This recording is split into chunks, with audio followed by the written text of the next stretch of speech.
Okay, we're back at it, messing with scenes and layers. So the next thing I want to do is give us an option of adding a new scene to the project. So go to classes there, right click and say new file. And it comes up with that CC node class. It doesn't really matter. We're going to call it subclass of CC3Scene. Press next, we'll give it a name, and it's going to be the red scene. And we want to save it in the classes. There's the blue scene. Okay, save it in the classes folder, and it's grouped into classes and create. And create. So now we have a red scene, and what we need to do is pretty much copy the setup of the blue scene so that it works. So at the top of the interface file of the blue scene, all we have to do is import this CC3 scene. So we copy that and put it into the red scene, and we don't need to import those because they're part of the imports for the base files. So we paste that, get rid of this blurb, and then in the red scene implementation file we go to the blue scene, and you know what we'll do is we're going to need to import all these guys except for the blue scene there, so copy them and under the red scene paste them, and back in the blue scene take I suppose we might as well take everything from the initialized scene all the way down to the end and just copy it just to be on the safe side. So copy that into the red scene and paste. Okay, that seems to have gone in okay.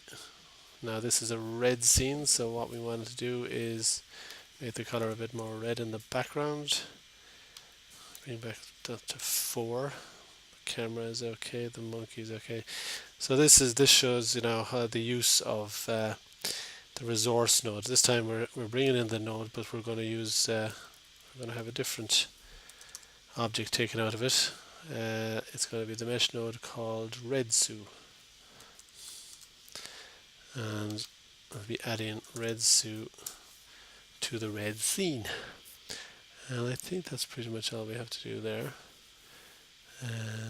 Okay, and the next thing we want to do is go back into the main layer, and let's see, in our running actions what we might do is, instead of getting rid of the scene, we'll replace the scene. And we'll say add the capital T, the red scene, parentheses, and copy this guy, bring it down here, press enter, and now we're going to, instead of using the blue scene, we're going to use the red scene. And that might throw up an error because it should know, yeah, it does know where the red scene is. So we've got to import the red scene up here. Import red scene. So now that should be okay. The blue square. So what we want to do is, instead of removing, after 4 seconds, instead of removing the current scene, what we're going to do is add the red scene.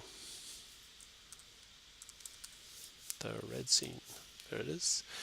And after that, we'll wait to copy this guy and paste. After another 4 seconds, then we will remove the current scene.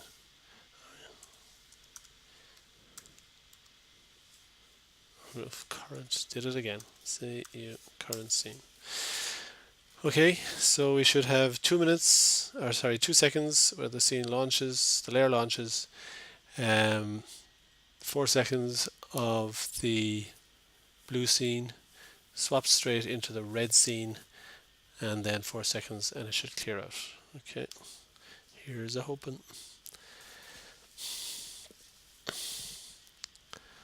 Okay, main layer with the blue background, the blue scene comes in, camera focuses in, and there's the changeover to the red scene, camera focus in, then it clears out the red scene, and we're left with back to our main layer again. Okay, so that's how you'd swap scenes dynamically during an app. The next thing we might do, I'm going to look at the time. Okay, so I might just stop it there, and the next thing we'll be doing is adding a new layer onto the main layer and seeing how we can control that. Okay.